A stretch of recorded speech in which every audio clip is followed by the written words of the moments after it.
Today I'm going to talk about how Pixar's well-known superstition was probably not a hoax this entire time. And finally, I'm going to reveal the answers to the trivia questions from last video.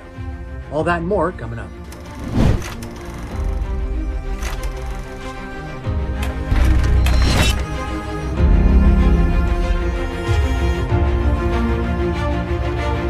Though this is a tale as old as time, there was indeed once upon a time when Pixar was considered to be unstoppable. They dropped hits like Toy Story, Finding Nemo, The Incredibles, like they were just printing gold. And through it all, they had one secret weapon. He went by the name of John Lasseter. Sorry. Yes, that's true, but there was another secret weapon they had, John Ratzenberger. Yeah, that guy. The voice you instantly recognized, but probably couldn't name. Wait a minute here. They're just using the same actor over and over. He was Pixar's version of Stan Lee, showing up in every movie like a good luck charm. Nice suit. Zip it, Stan Lee! From 1995 to 2020, the man had a role in every Pixar movie. That's 22 films in a row. Every hit, every Oscar magnet, every childhood-defining classic. If Pixar made it, then Ratzenberger was in it. Until he wasn't. They're here! You're a walking stick! Welcome to the Himalayas! You like impressions? The Underminer! Wait a minute here. I told Tim I would ask! What do you say to that? You know what? You don't your rival. All right, here you go. Your new expanded console is up and running. We kill 'em!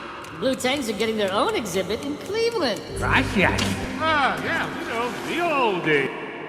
He just vanished. So let's take a look at the Ratzenberg-free Pixar era, shall we?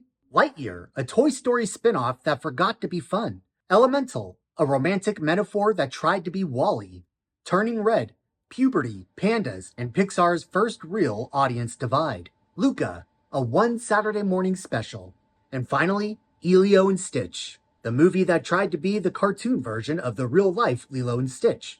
You know what all these movies have in common? No Ratzenberger. And with that, no success. Coincidence? Maybe. But come on, after 22 hits in a row, and now suddenly Pixar can't get a break. And that's not just a dry spell, folks. That's a curse. You kicked out the Lucky Charm. Yes, that one. But also this one. At this point, take your pick. And now that John and John aren't there, the magic's gone. Everybody may not have known his name, but this man was Pixar energy. Every movie, no matter how emotional or intense, had a little Ratzenberger moment to remind you that it's okay to sit back, relax, and just have a good time. He was the bridge between grown-up wit and kid-friendly fun. The everyman voice in a sea of A-listers. He was the soul of Pixar's sense of humor. And they just, stopped calling him?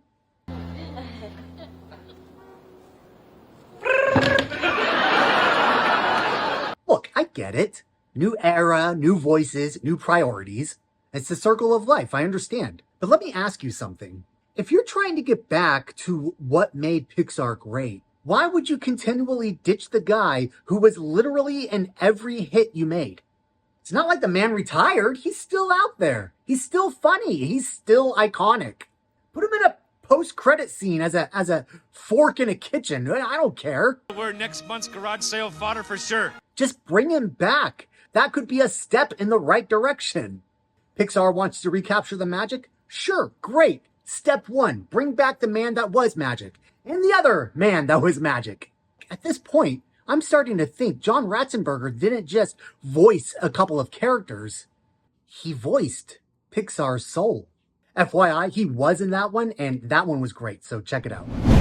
All right, in the last video, I gave you some clues. I read a review from a critic, and you just had to guess what movie those reviews were in reference to. And now I'm going to reveal those answers to you. The first clue was, the plot starts springing serious leaks in the last couple of reels, but this is an unassuming chiller, enthusiastically performed by a young cast of unfamiliar faces. That review was written by Hugh Linehan from the Irish Times about Final Destination. The next clue said, despite a madcap slapstick type of comic conclusion, with no real hope of marital longevity, the film is terribly romantic. That was written by Mike Macy from Gone with the Winds about Sleepless in Seattle. And finally, for the last clue, perfect, chaotic, creative, hilarious, heartwarming, and the best film so far of 2021. You're gonna cry, you're gonna laugh, and you'll do both throughout the entire runtime. I've seen the film twice and absolutely adore the film. I happen to agree with Zach Pope here from Zach Pope Reviews. That's presumptuous. But that is about the movie, The Mitchells vs. the Machines. I'm Andy Toy with Beanlight Productions. Let me know what you think about this video down below. Thanks for hanging out with me, and I will see you in the next video.